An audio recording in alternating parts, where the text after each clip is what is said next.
forsake you. So we may boldly say, the Lord is my helper. I will not fear. What can man do to me?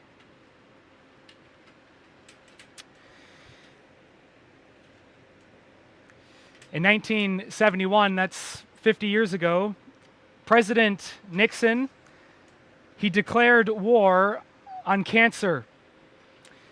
And in that declaration, he launched what has become a global effort to find a cure for cancer. And over the past 50 years, based on the numbers from the National Cancer Institute, over $100 billion has been spent in the United States alone on cancer research. $100 billion just on research to find a cure for cancer. That number is increasing by about $6 billion a year. And so there is this all-out war on this terrible disease. Now we thank God for the time and energy and money that's been spent on finding a cure for cancer. We are thankful for the steps that have been taken, no matter how small they may seem to be. And yet, this afternoon, I want to draw attention to another illness that is even far more deadly, far more widespread, and much more difficult to cure. And one that the American government is not spending any money on to get rid of, but instead our culture is spending money to promote.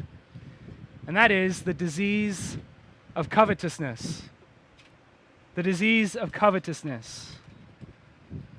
And given the amount of effort we spend on trying to get rid of cancer, how much effort are we spending personally on getting rid of this disease, this covetous spirit? All of us are infected by covetousness. What Jeremiah said of Israel is true of all of humanity. Jeremiah 6:13 says, from the least of them even to the greatest of them, everyone is given to covetousness. And this is a spiritual disease. It's a disease that's power, it can't be broken by physical remedies. Jesus in Mark chapter 7, verse 22 states that covetousness springs forth from the impure heart. It gushes forth from the heart. And left untreated, this disease will land us in hell. Ephesians 5, verse 5, for this you know that no fornicator, unclean person, nor covetous man who is an idolater has any inheritance in the kingdom of Christ and of God. And so what a deadly disease this is, this covetousness, and how it thrives in the materialism of the West.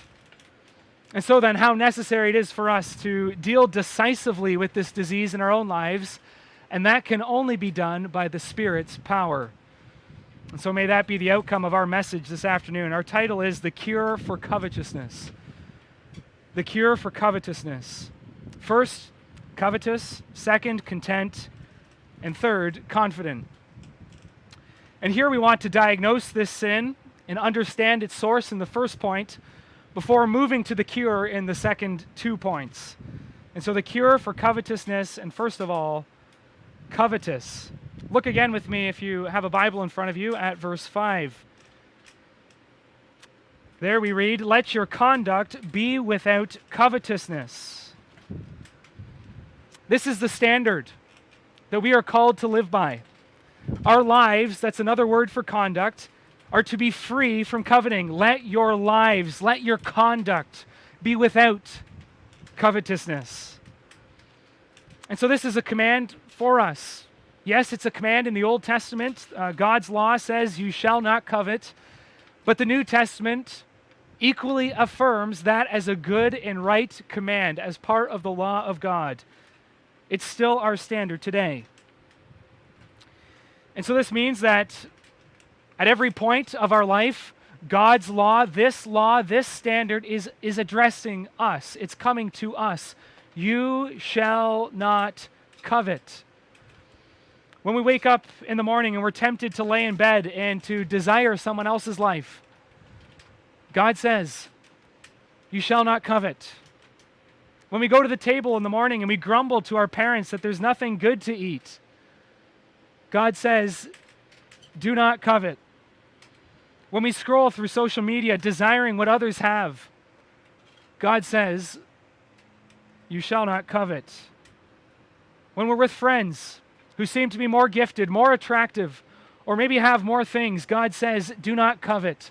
When we go to our friend's house and we see their newly renovated kitchen or their new car, God says, do not covet. When we see someone's health or someone's picture-perfect family, God's there with his law saying, do not covet. This is his command every minute of every day. Our Creator is here declaring his will for our lives. This is my will. Do not covet.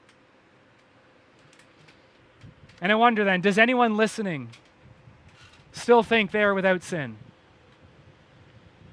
Who here or who listening can say that coveting is something that they don't struggle with? If we're honest, all of us struggle with this sin. Coveting is something that is so natural to our sinful hearts. It's like biking down a hill. It's easy, and in fact, it's actually hard to stop. That's what coveting is like to the human heart. Well, what is this sin?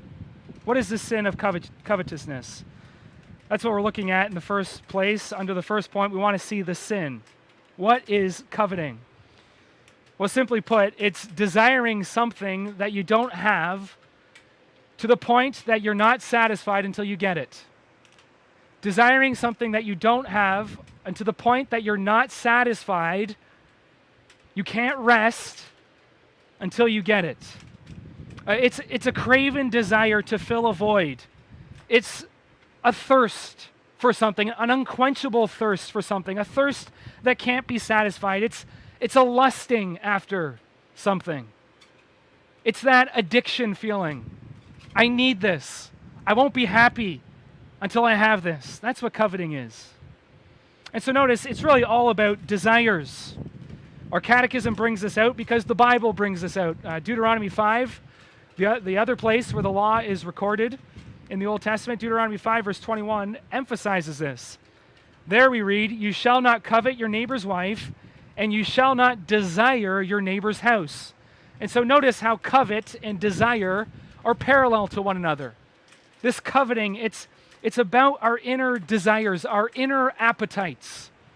What are you hungry for? What is it that you think will satisfy? Well, the fact that it's about our desires, it reminds us that all 10 of the commands are really spiritual commands. God is never just interested in the external obedience. He's always after the heart. And so each command is always one that cuts to the very core, that's a spiritual command, that gets to the very root. All of these commands are about our thoughts, our motives, and how they're meant to be conformed to God as well. Now, it's not that all desires are wrong. God does not say that all desires are wrong. We are to desire some things. We are to desire God. That's what he calls us to in Psalm 34. We must desire him, delight in him. We're to desire God's ways. We're to desire his kingdom. We're even to desire the enjoyment of God's gifts. That's a good desire. It's a good desire to want to work. Work is a good thing, and it's good to have that desire. It's good to desire to want a family, for example. That's a good, healthy desire. God is not saying all desires are sinful. He's not squelching desires. So what is God saying?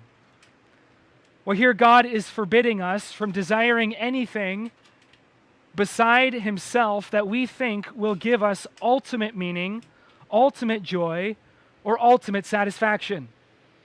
It's about what we desire most.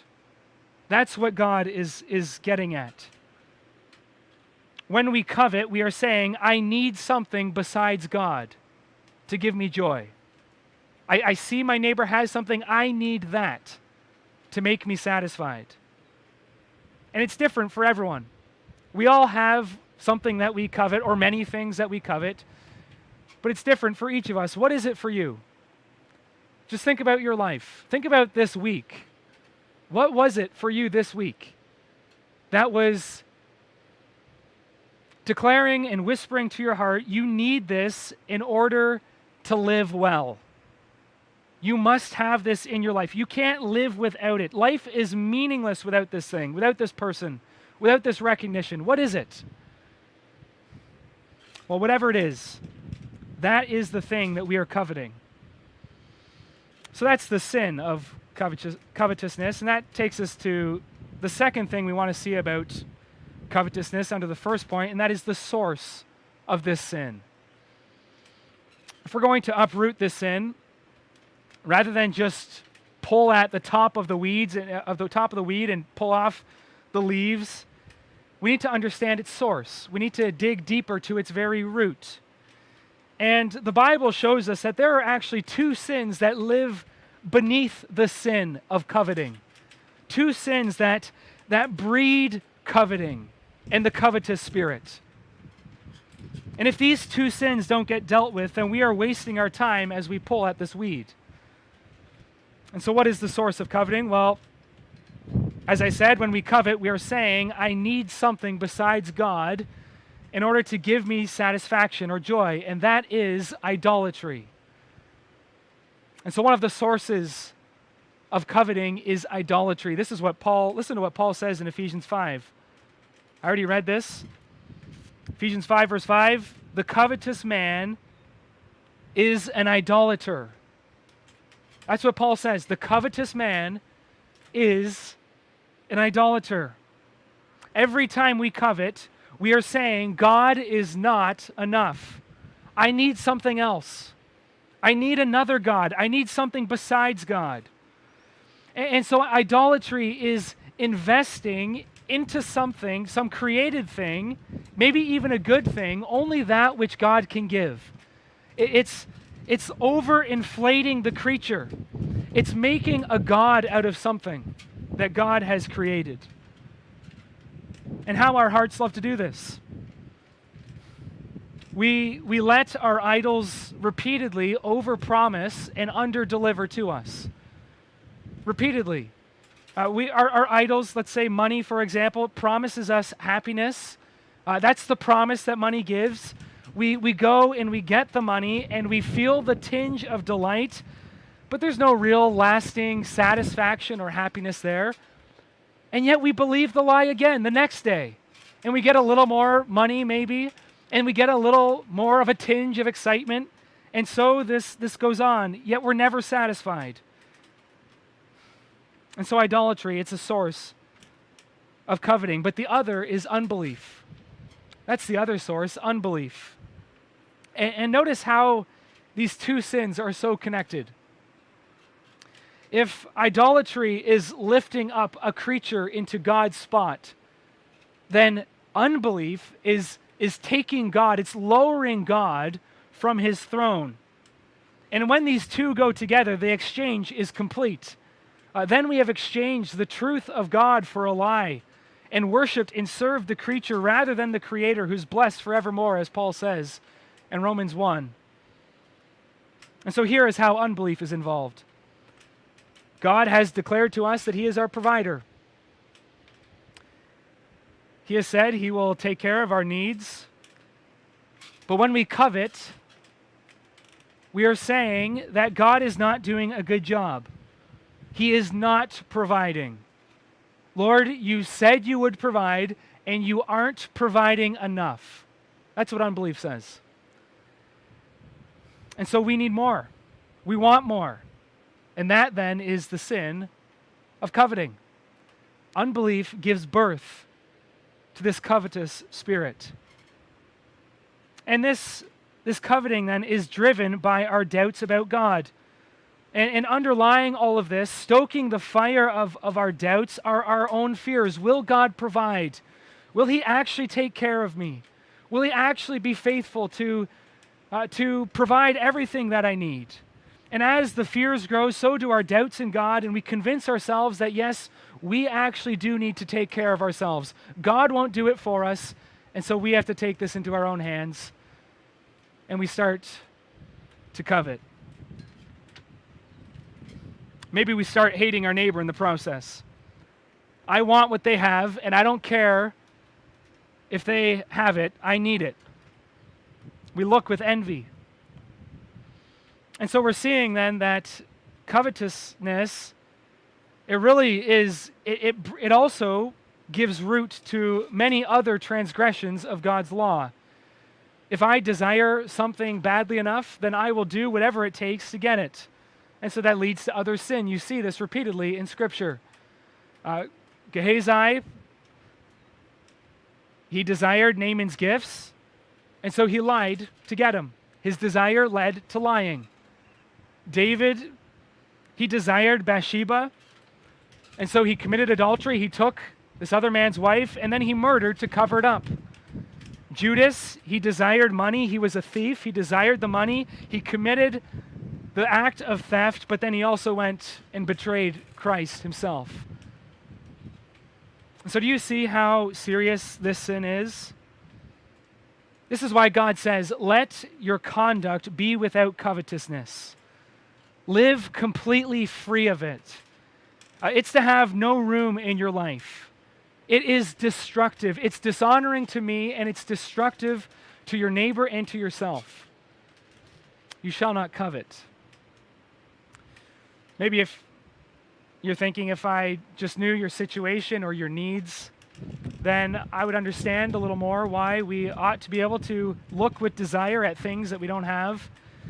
But that's really why we read Hebrews 10 and Hebrews 12, because that's where we get a sense of the context. In Hebrews chapter 10, we read about how the Hebrew Christians were dealing with persecution. In fact, in the past, they had their property had been plundered. They were losing items. They were losing property for the sake of Christ. They had let goods and kindreds go, and they were doing so gladly for Christ's cause. But then chapter 12 has told us that they have started to despise God's discipline. That they started off well, but now they were beginning to want God's things more than God's holiness in their lives. They wanted God's gifts more than God's good purposes that was being worked out through affliction. And so the author to the Hebrews recognizes that they're tempted to covet. And he addresses that in their need, in their lack, in their suffering. He says, be careful. Be careful. Let your conduct be done without covetousness. Well, how are we doing with the spiritual disease? Is your heart sick? Are you covetous? What's the antidote for this? What's the cure? That's where we want to look in the second point. The second word is content. Covetous, now content. Notice verse 5 continues. Be content with such things as you have. That's the command. That's God's command. Be content with such things as you have. Whatever you have, be content. And so what a difference contentment is from the covetous spirit. What a difference. It's the polar opposite. And the Puritan Jeremiah Burroughs, he titled his classic book on contentment, he titled it The Rare Jewel of Christian Contentment. And he's exactly right. What a jewel this contentment is, and how rare it is, even among Christians, sadly. Well, what is contentment? Jeremiah Burroughs, he writes, Christian contentment is that sweet, inward, quiet, gracious frame of spirit which freely submits to and delights in God's wise and fatherly disposal in every condition. That's a beautiful definition. Christian contentment is that sweet, inward, quiet, gracious frame of mind which freely submits to and delights in God's wise and fatherly disposal in every condition. And so it's that peaceful frame of mind.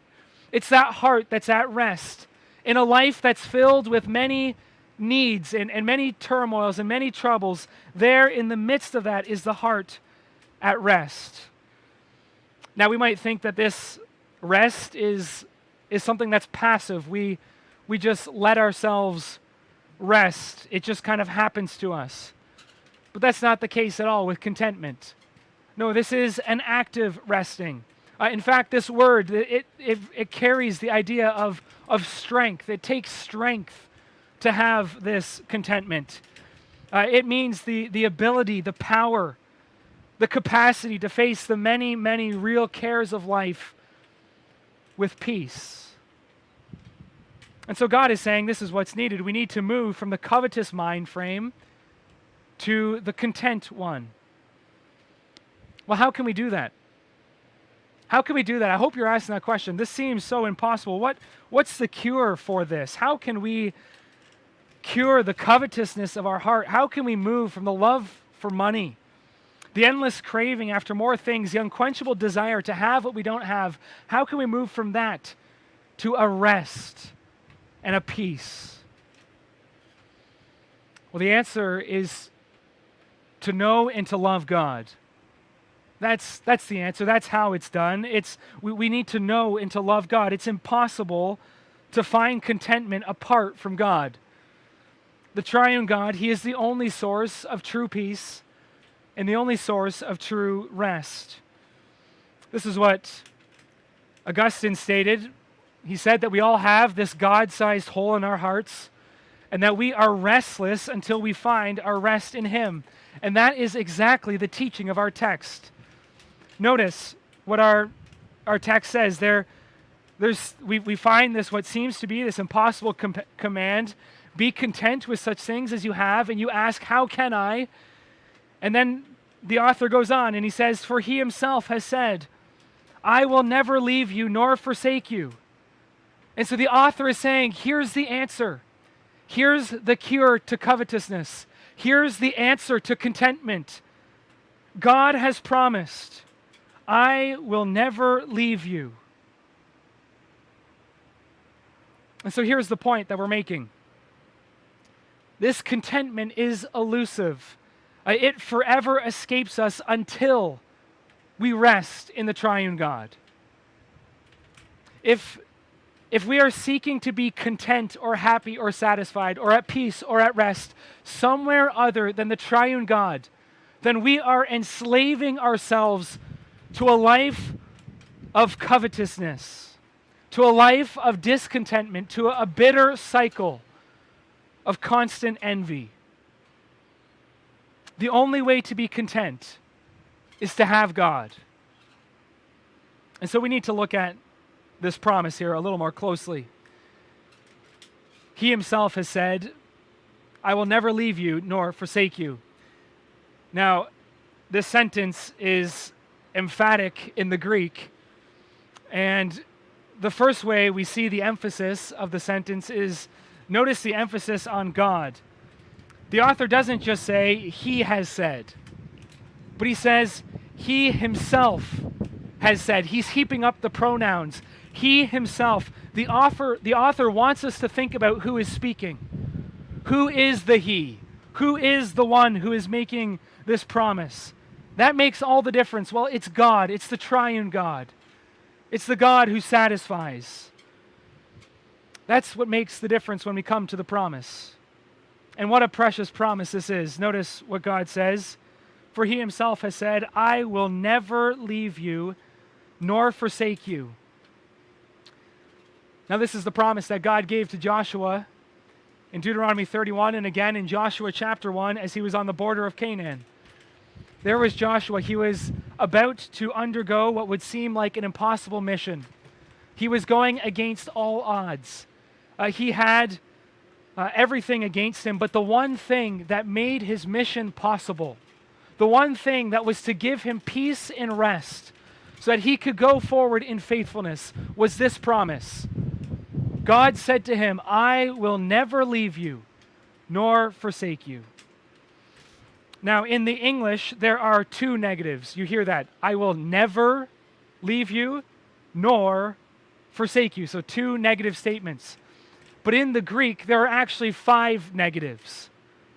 The author is literally piling them up. So we could literally translate this as, I will never, never leave you, and no, I will never, never forsake you.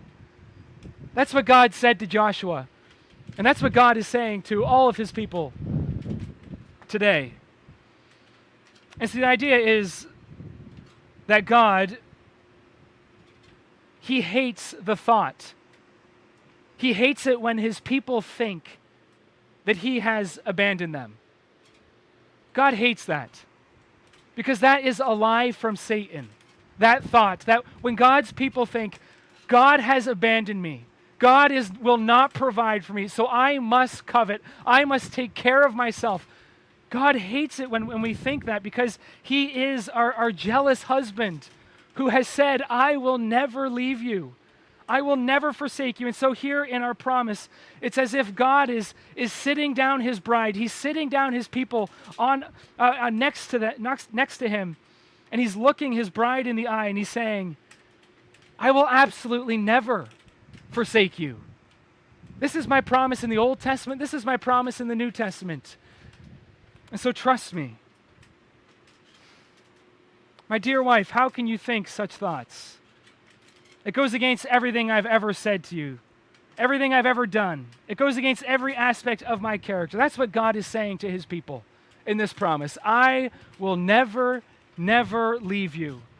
No, I will never, never forsake you. And so God is here promising that the true believer, that his people have his gracious presence always with them. And so if we go back to our question, how is the Christian to be more and more cured from coveting and experience more contentment in their lives?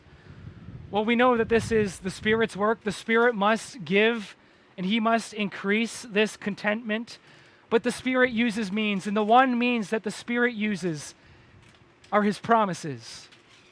And so how do we grow in contentment? It's by living by the promises, living according to the promises of God.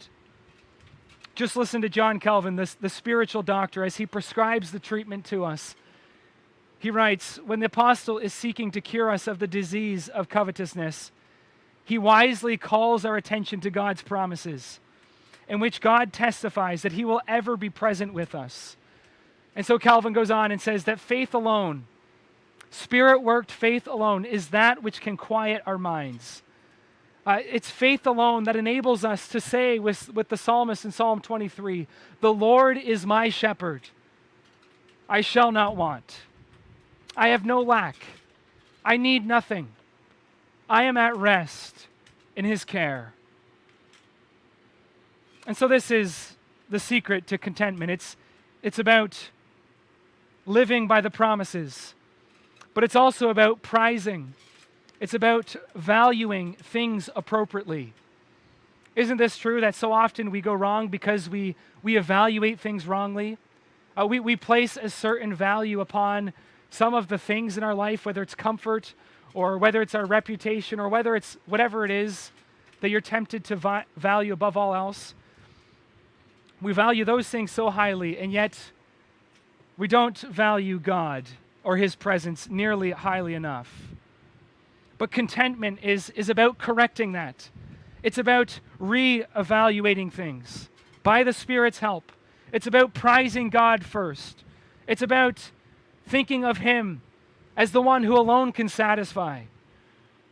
It's recognizing what is necessary and what is just nice but unnecessary. That's the secret to contentment. Yes, peace with God, that is necessary. That's something I need.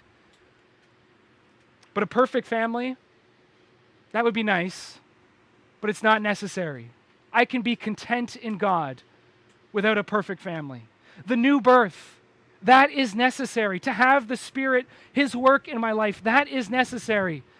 But a new house, or a new car, or a new bike, or a new boat, that's not necessary. It would be nice, but I could live without it. Christ's saving presence, that is necessary. But this promotion at work, it's not.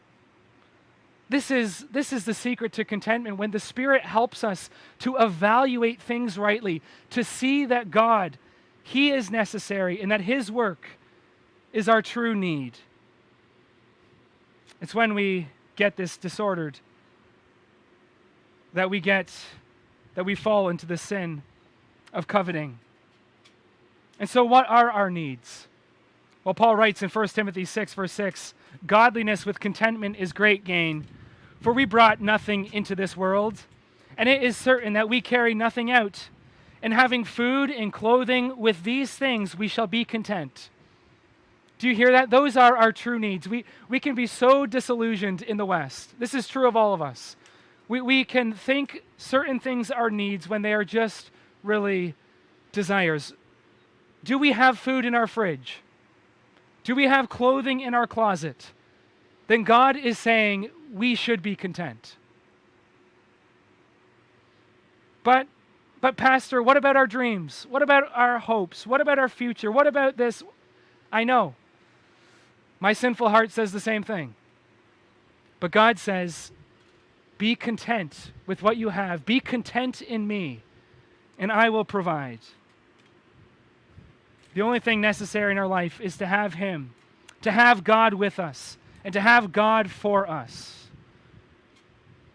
And so we've seen covetous, we've seen the second word, content, but now finally in the last place we want to look at this word, confident. Confident.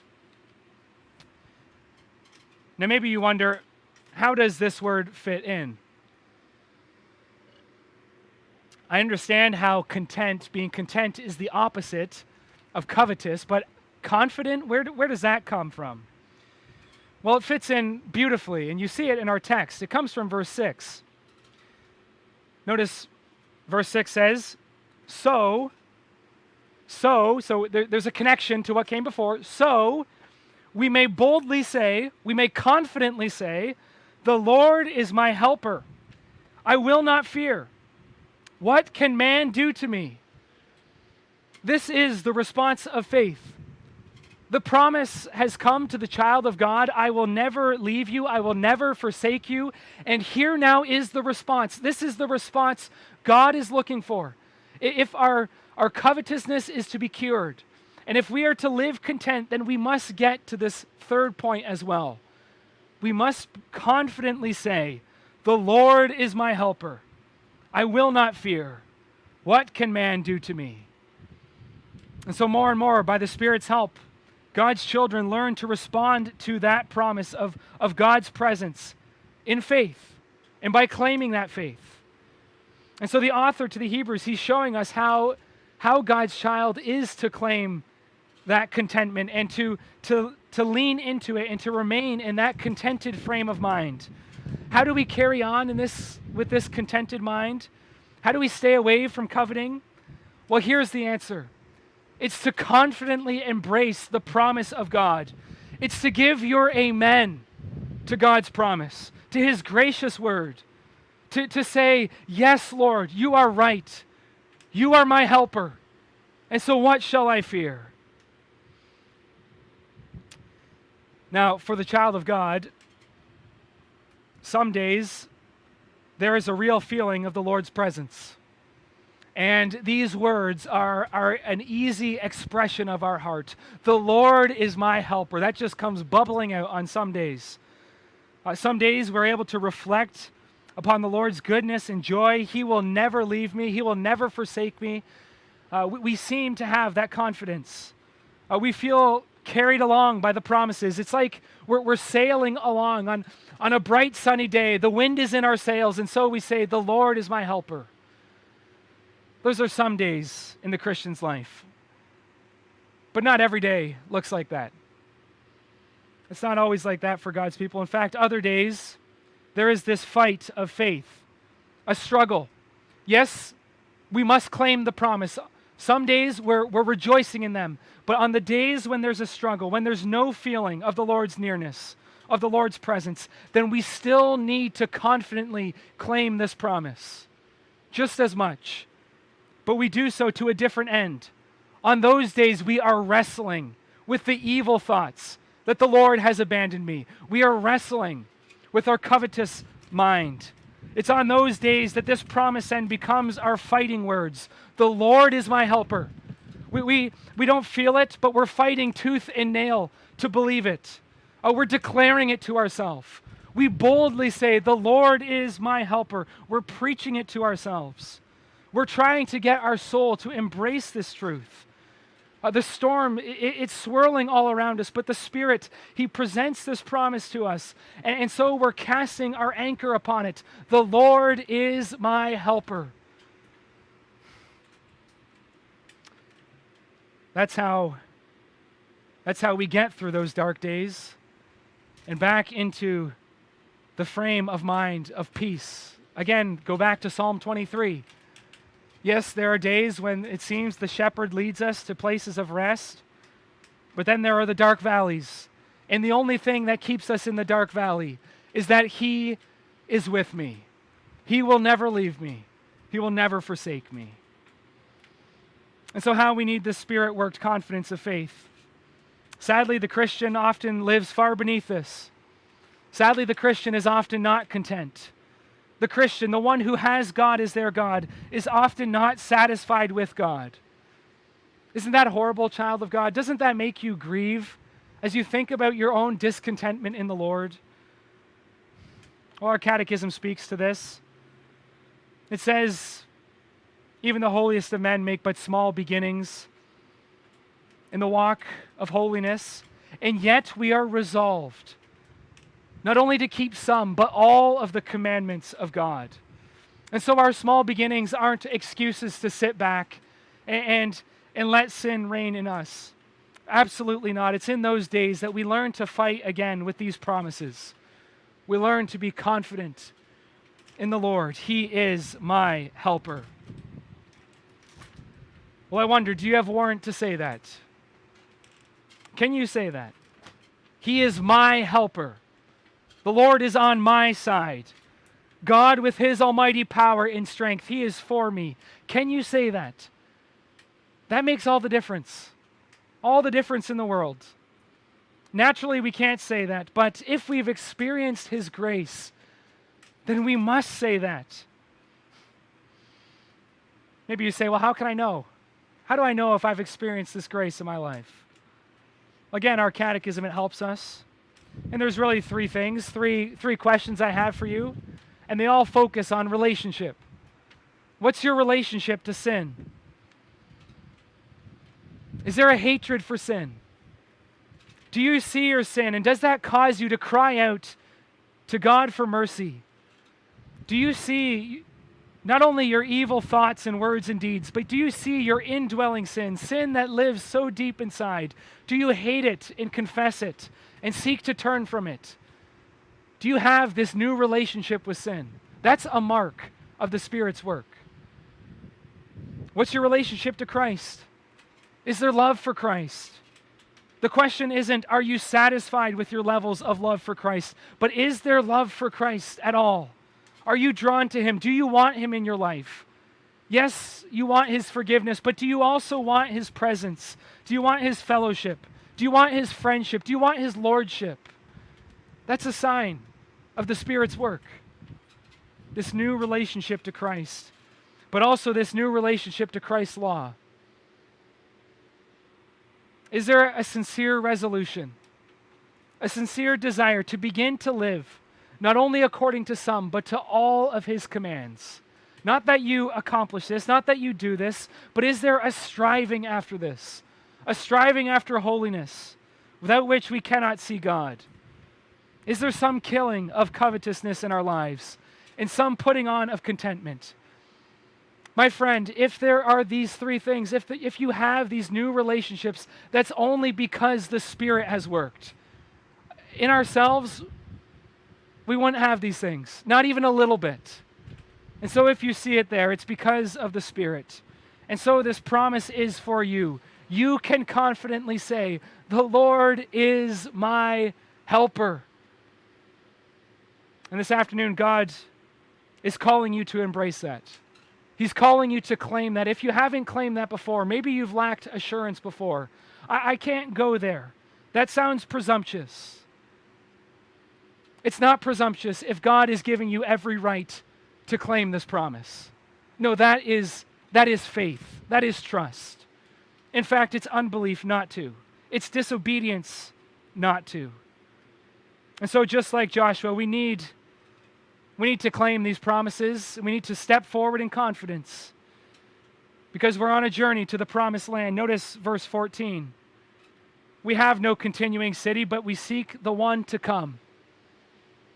If we remember that, it's a lot easier to be content in life. The things that we have here today won't stay with us forever, and what is coming is a far greater inheritance. But what is our marching song? What is the song that carries us home with contentment in our hearts? Well, it's the words of verse 6. The Lord, He is my helper. What shall I fear? Amen. Let us sing out of response, Psalter 317, stanzas 1 through 4. Psalter 317, all 4 stanzas.